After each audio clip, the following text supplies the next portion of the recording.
Сәлеметсіздер ме, құрметті көрермендер, сіздермен бірге Айгерім Гарифолла, және бүгін сіздермен пайдалы қалай уақытымызды өткізуге болады, сол жайлы тақырыпты қозғағым келіп отыр. Қараңыздар, менің өмірімде осы нәрселерді жасағалы бері вообще өмірім жеңіл деген сияқты, және қателіктер болмайтын сияқты. Яғни факап деп айтамыз ғой, былайша айтқан кезде. Яғни вообще бәрі получается менде. Альхамдулиллах, бәрі получается. И результатын көріп жатырмын да. Яғни мына адамдар көрсін, егер де мен бір нәрсе жасап жатырмын, бірақ вообще ешқандай результат көрмей жатырмын дейтін адамдар қарасын осы видеоны. Бірінші очередь өзімнің уақытымды жоспарлауды үйрендім. Я в первую очередь осы нәрсені үйрендім. Ол қалай шықты? Ең бірінші мен күнімді жоспарлаймын, аптамды жоспарлаймын, сосын айымды жоспарлаймын.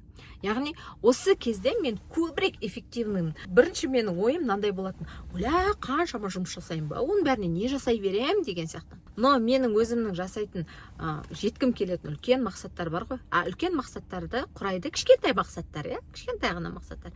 Менің кішкентай мақсаттарым сол айлық, апталық, күндер. Егер де сіз өміріңізге қандай да бір предсказание жасағыңыз келетін болса, мына нәрсені қазіргі өзіңіздің жасап жатқан нәрсеңізге бір көзіңізді шалып көріңізші. Мен бір жылдан кейін қандаймын? Былай қарасақ, ештеңе өзгеріп жатқан жоқ та. Күнде жұмысыма барам, келем, бір нәрсені жасаймын. День сурка дейміз, мысалы, күнде бір нәрсе қайталана береді. Яғни ол мені өзгеріске алып келеді ме? Жоқ. Мен содан бастап түсіне бастаймын, что мен өзімді өзгертуім үшін мен күнімді өзгертуім керек. Реально күнімді өзгертуім керек. Осы нәрсе менің даже, білесіздер ме, күн түгілі уақытымнан қалай мен үшін өте құнды екен. Настолько мен уақытымды қимаймын, өсек айтуға, бос нәрсемен айналысуға, бос нәрсеге жұмсауға қимайды екенсің да. Потому что сенде барлығы расписаны, сен оның барлығын жасауың керек ше қазір, отырып мысалға. Енді ең бірінші мен не қолдандым? Ол бірінші очередь күніне 2 сағат өзімнің жұмысыма бөлу. Телефондарға жауап бермеймін, смс-терге жауап бермеймін, полетқа қойып тастаймын да, таймерімді қойып жұмысыма бөлем. Күнімді жоспарлаймын, аптамды жоспарлап қоямын, мысалы понедельник күні отырамын да күндерімді жоспарлаймын, ертеңгі күнімді, бүгінгі күнімді деген сияқты. Осылай жоспарлау барысында менде көп задачалар, бірінші күндері көп задача болуы мүмкін, сіз андай бәрін бір күнге қойып тастауыңыз мүмкін, соны дұрыс приоритетте қойып алыңыз. Ең бірінші мына нәрсе көмектеседі, основной задачалар. Мысалға мен наставничество жүргіземін, жеке наставничество жүргіземін, БД жүргіземін, консультациялар жүргіземін, блог жүргіземін. Мен мысалға 40 минутымды контент жазуға қолданатын болсам, 20-25 минутымды видео жазуға қолданамын деген сияқты. YouTube жүргіземін мысалға да. Одан қалса қалған уақытымды БД-ма дайындаламын, наставничествома дайындаламын.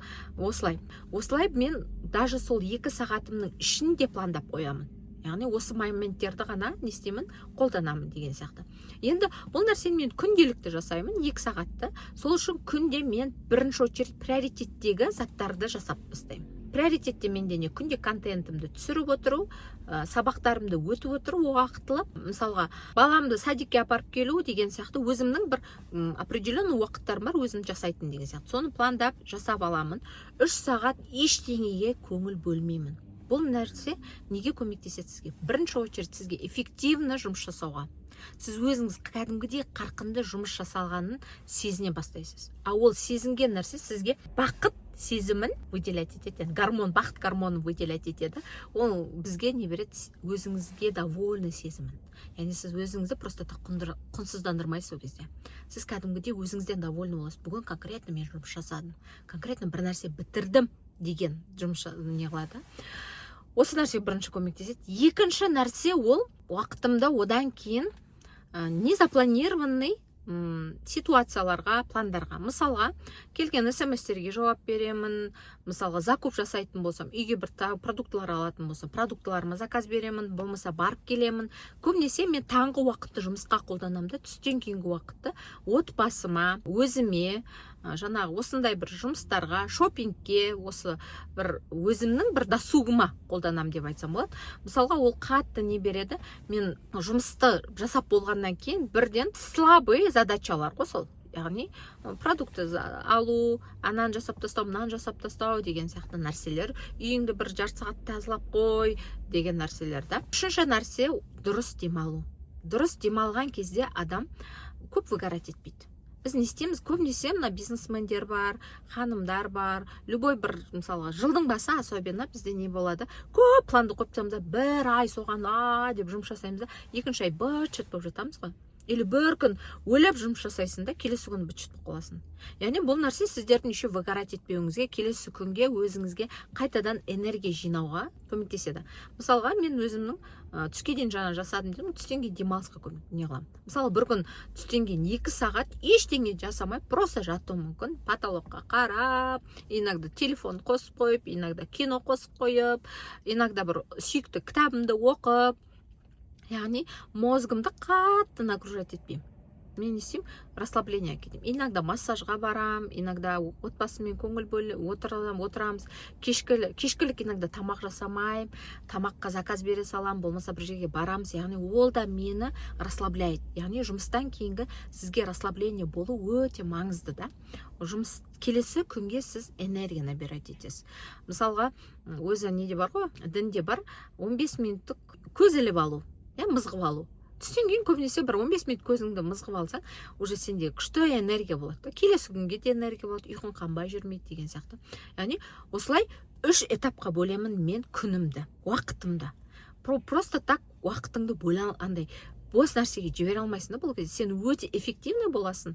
Бұл нәрсе саған мен үшін осы нәрсені қолданғаныма 3 апта и маған не сыйлады бұл нәрсе? Жүрегімде тыныштық келді. Одан кейін мен өзім довольная бола бастадым. Яғни мен жұмыс жасаймын, видео түсірем, контент түсірем, жұмысымды жасаймын, ананы жүргізем, мынаны жүргізем, проекттерімді жүргізем дегендей.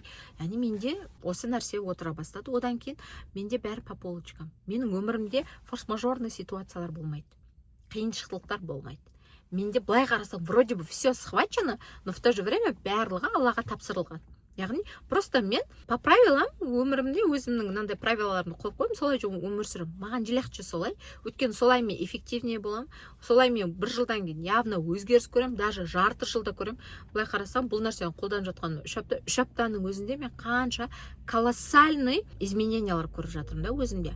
Одан кейін сіздің эмоционалды состояниеңіз дұрысталады. Яғни сіз просто так балаларыңызға срываться етпейсіз, уақытыңыздың насколько құнды екенін білгендіктен сіз бос уақыт өткізбейсіз, күйеуіңізбен отношениеңіз дұрыс болады. Яғни сіз не только өзіңіздің уақытыңызды сыйлай бастайсыз, сіз басқалардың да уақытын сыйлай бастайсыз.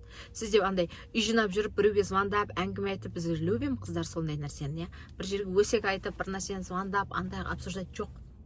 Наоборот, сенде көбінесе вовлеченный болады мозгың, когда работает. Негізі мозгтың жұмыс жасау ол өте уникальный, Аллахтан келген уникальный бізге берілген единственный бізде ғана бар нәрсе это мозг. Яғни бұны біз көбінесе не істеп отыруымыз керек, подпитка жасап отыруымыз керек. Сол кезде сізде өміріңізге өзгеріс пайда болады, көп ақша тапқыңыз келсе, осылай эффективно жұмыс жасап та ақша табуға болады. Одан кейін қандай да бір привычканы енгізетін болсаңыз, опять же, осы арқылы дұрыс сол нәрсеге. Негізі көбінесе бастап тастап кететін адамдар бар да, мысалы бастап тастап кетеді.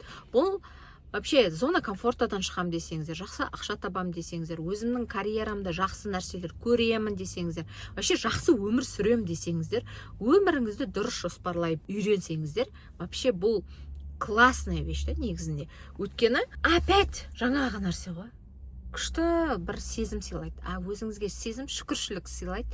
Шүкіршілік сезім, Аллахқа деген шүкіршілік, ол арта береді да бұл нәрселер. Яғни осы нәрселерді өмірлеріңізде қолданып көрсеңіздер болады. Қолданып көріп жатсаңыздар, комментарияға жазыңыздар, лайк басыңыздар, подписывайтесь. Бұл каналда көбінесе өзімнің өмірімде қолданып жүрген практикалармен, әдеттермен бөлісіп отыратын боламын. Жақсы, сау болыңыздар.